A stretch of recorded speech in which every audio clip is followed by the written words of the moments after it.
Sony गावातील विद्यार्थ्यांना दर्जेदार व सुसज्ज अभ्यासाची सुविधा उपलब्ध व्हावी या उद्देशानं माननीय बाळासाहेब भाऊ चव्हाण युवा मंच सोनी व दिवाण बहादूर अण्णासाहेब लट्टे फाउंडेशन सांगली यांच्या संयुक्त विद्यमाने अभ्यासिका सुशोभीकरण व साहित्य वाटप उपक्रम राबवण्यात आला।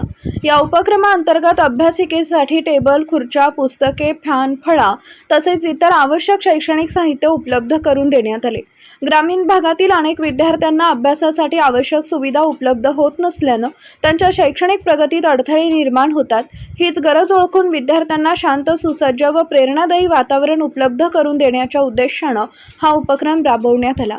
यावेळी बाळासाहेब चव्हाण यांनी विद्यार्थ्यांनी स्पर्धा परीक्षांकडे व करिअर घडवण्याकडे लक्ष द्यावे असे आवाहन केले। तसेच पुढील काळातही विद्यार्थ्यांसाठी आवश्यक ती मदत करण्याची ग्वाही देण्यात आली। या कार्यक्रमाचे प्रमुख पाहुणे पी.बी. पाटील सर यांनी विद्यार्थ्यांच्या प्रगतीतूनच गावाचा विकास होतो हा संदेश देत हा उपक्रम यशस्वीरित्या पूर्ण करण्यात आला। परिसरातील नागरिक, विद्यार्थी व पालकांनी या उपक्रमाचे स्वागत करून समाधान व्यक्त केले।